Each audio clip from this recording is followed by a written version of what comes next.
क्या कभी ऐसा महसूस होता है कि ध्यान कहीं टिकी नहीं रहा? मेहनत तो पूरी हो रही है, पर काम काम है कि खत्म ही नहीं होते। आज हम एक कहानी सुनेंगे, मोहित की। मोहित एक ऐसा नौजवान जिसे लगता था कि उसका ध्यान हमेशा बिखरा बिखरा सा रहता है। तो चलिए मोहित की इस कहानी से समझते हैं कि आखिर ये फोकस किया कैसे जाता है। और यही वो सवाल है जो मोहित को परेशान करता था, और सच कहूं तो हम में से कई लोगों को करता है कि क्या फोकस एक टैलेंट है जो कुछ लोगों में होता है और कुछ में नहीं, या फिर इसे सीखा जा सकता है। मोहित को लगता था शायद कमी उसी में है कि वो कभी कभी भी एक फोकस्ड इंसान बन ही नहीं पाएगा। लेकिन क्या ये सच था? मोहित की जिंदगी कुछ ऐसी ही चल रही थी। दिन की शुरुआत होती, कॉलेज जाना, दोस्तों के साथ घूमना, और फिर रात को बिस्तर पर लेटकर बस एक ही ख्याल, यार मैं आखिर कर क्या रहा हूं। मेहनत तो वो कर रहा था, बहुत कर रहा था, पर नतीजा जीरो। उसे लगता था जैसे वो एक ऐसी गाड़ी चला रहा है जिसका पेट्रोल तो जल रहा है, मीटर नीचे जा रहा है, पर गाड़ी 1 इंच भी आगे नहीं बढ़ रही। तो फिर मोहित के इस बदलाव की शुरुआत हुई कहाँ से? ज्यादा मेहनत से नहीं, इसकी शुरुआत हुई दिशा तय करने से। उसने सीखा कि फोकस का पहला और सबसे जरूरी कदम है ये जानना कि आखिर जाना कहाँ है। ये बात उसे उसके दोस्त आदित्य ने एक बहुत ही आसान से उदाहरण से समझाई। आदित्य ने कहा, मोहित जरा सोचो, तुम एक अंधेरी सड़क पर खड़े हो और तुम्हें पता ही नहीं कि जाना कहाँ है, तो क्या होगा? तुम्हारा ध्यान हर छोटी बड़ी गली, हर चमकती हुई रोशनी पर जाएगा ना, है ना? लेकिन अगर तुम्हें ये साफ साफ पता हो कि तुम्हें सीधे चौक वाले मंदिर तक पहुंचना है तो तुम किसी भी दुकान या चमक दमक को देखकर नहीं भटकोगे, तुम सीधे चलोगे। और तब मोहित ने पहली बार खुद से वो मुश्किल सवाल पूछा, मैं असल में चाहता क्या हूं? उसने वो सारे काम अपनी लिस्ट से हटा दिए जो वो सिर्फ इसलिए कर रहा था क्योंकि बाकी सब कर रहे थे। और फिर उसने सिर्फ एक लाइन लिखी, एक सीधी साफ लाइन, मेरा लक्ष्य अगले 1 साल में अपनी फील्ड में मजबूत बनना है, बस। और इस लाइन को उसने अपनी स्टडी टेबल पर चिपका दिया। वो छोटा सा कागज का टुकड़ा अब उसका नेविगेशन सिस्टम था। और यही था मोहित का पहला और सबसे बड़ा सबक कि जब दिमाग को पता होता है ना कि जरूरी क्या है, तो वो अपने आप ही गैर जरूरी चीजों को नजरअंदाज करने लगता है। फोकस कोई जादू नहीं है, ये साफ लक्ष्य का एक सीधा सा नतीजा है। चलिए, तो अब मोहित के पास एक साफ लक्ष्य था, लेकिन कहानी यहाँ खत्म नहीं हुई। अब उसके सामने एक नई चुनौती आकर खड़ी हो गई। उसने महसूस किया कि सिर्फ इरादे बना लेना ही काफी नहीं होता, आसपास का माहौल वो भी बहुत बड़ी भूमिका निभाता है। सोचिए, मोहित पूरे मोटिवेशन के साथ अपनी टेबल पर बैठा, लेकिन तभी बाहर से सब्जी वाले की आवाज आई, फिर गली में बच्चों के खेलने का शोर, और फिर माँ ने रसोई से आवाज लगा दी। बस हो गया काम। उसका सारा फोकस एक पल में टूट गया। उसे लगा जैसे पूरी दुनिया ने ठान लिया है कि उसे फोकस करने नहीं देना है। और पता है, समस्या सिर्फ बाहर ही नहीं थी, समस्या तो उसकी टेबल पर भी थी। जरा उसकी टेबल की हालत देखिए, यहाँ वहाँ बिखरे हुए पेन, पुराने नोट्स, चिप्स के खाली पैकेट, और तो और एक हिलती हुई कुर्सी। ये कोई काम करने की जगह नहीं थी, ये तो ध्यान भटकाने का एक पूरा जाल था। ऐसे में दिमाग चाहकर भी शांत कैसे रहता?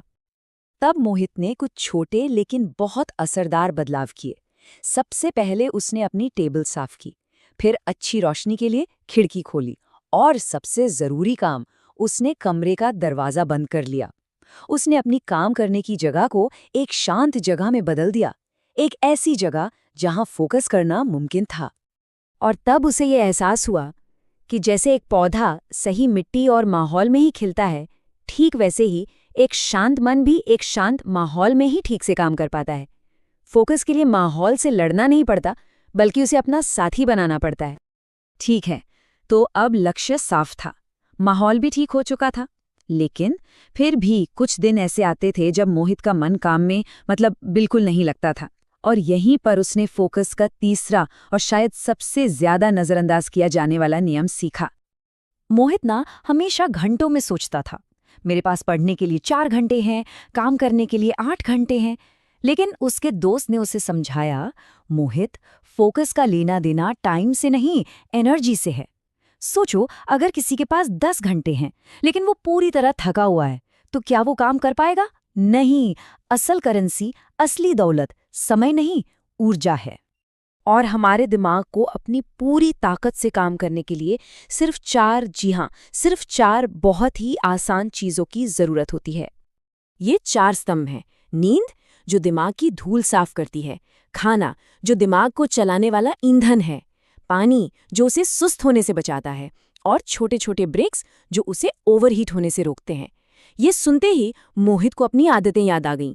देर रात तक जागना, कुछ भी उल्टा सीधा खा लेना, पानी तो बस नाम का पीना और बिना ब्रेक लिए घंटों तक बैठे रहना। उसे लगा कि वो तो अपनी गाड़ी को बिना पेट्रोल के चलाने की कोशिश कर रहा था। बस फिर उसने इन 4 चीज़ों को अपनी प्राथमिकता बनाना शुरू कर दिया। ये लाइन मोहित ने अपनी डायरी में लिखी। एक थके हुए दिमाग से फोकस की उम्मीद करना बिना तेल के दिए से रोशनी की उम्मीद करने जैसा है। उसे अब ये बात साफ समझ आ गई थी कि एक थके हुए इंसान से फोकस की उम्मीद करना ही बेकार है। जब शरीर में ऊर्जा होती है तो फोकस अपने आप आता है। तो अब मोहित के पास क्या क्या था? एक साफ दिशा, एक अच्छा माहौल और भरपूर ऊर्जा। लेकिन एक आखिरी दुश्मन, एक आखिरी विलन अभी भी बाकी था, और वो था टालमटोल, यानी प्रोक्रेस्टिनेशन और डिजिटल डिस्ट्रैक्शंस का वो खिंचाव जो अंदर से आता है। पहले मोहित को लगता था कि ये टालने की आदत, ये उसकी कोई कमी है, उसका कोई दोष है। लेकिन फिर उसे समझ आया कि अरे, ये तो इंसान का स्वभाव है। हमारा दिमाग मुश्किल काम से बचने और आसान इनाम पाने के लिए ही बना है।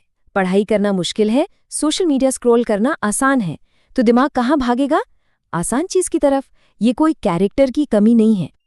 तो मोहित ने इन विकर्षणों से लड़ने की कोशिश नहीं की। उसने बस एक ऐसा सिस्टम बनाया जिसने इन विकर्षणों को बेकार कर दिया। उसने बड़े काम को छोटे छोटे टुकड़ों में तोड़ दिया। खुद से कहा, बस 10 मिनट काम करूंगा। और सबसे बड़ा, सबसे जरूरी बदलाव जो उसने किया, वो था काम करते वक्त अपने फोन को उठाकर दूसरे कमरे में रख देना। तो इन 4 कदमों को मिलाकर मोहित ने अपने लिए एक फोकस फॉर्मूला तैयार किया। और ये एक ऐसा फॉर्मूला है जो किसी के भी काम आ सकता है। चलिए इसे एक बार साथ में देखते हैं। ये मोहित की पूरी यात्रा का निचोड़ है। देखिए, समस्या क्या थी? दिशा की कमी। तो समाधान क्या निकला? एक साफ लक्ष्य तय करना। दूसरी समस्या, ध्यान भटकाने वाला माहौल। तो उसने क्या किया? एक शांत और व्यवस्थित वर्कस्पेस बनाया। तीसरी समस्या थी कम ऊर्जा और थकान। तो उसने क्या सीखा? समय नहीं, अपनी ऊर्जा को मैनेज करना। और आखिरी समस्या, टालमटोल और डिस्ट्रैक्शन। उसके लिए उसने एक ऐसा सिस्टम बनाया कि फोकस करना ही सबसे आसान रास्ता बन गया। और अंत में मोहित ने यही सबसे बड़ी बात सीखी कि फोकस कोई ऑन ऑफ का बटन नहीं है कि जब चाहा दबा दिया। नहीं, ये एक सफ़र है, एक प्रोसेस है जिसमें हर दिन थोड़ा थोड़ा बेहतर होना होता है। आखिरकार मोहित को ये एहसास हो ही गया कि उसका ध्यान, उसका कंट्रोल उसी के हाथ में है। वो अपनी जिंदगी की गाड़ी की ड्राइविंग सीट पर खुद बैठा है। अब वो मोहित नहीं था जो हर चीज कल पर टालता था, बल्कि वो मोहित था जो अपनी जिंदगी को खुद दिशा दे रहा था। तो अब सवाल ये उठता है कि मोहित की इस कहानी से सीखने के बाद वो एक छोटा सा कदम, वो एक छोटा सा बदलाव क्या हो सकता है जो आज ही किया जा सकता है, ताकि हम सब भी अपनी जिंदगी की ड्राइविंग सीट पर आ सकें।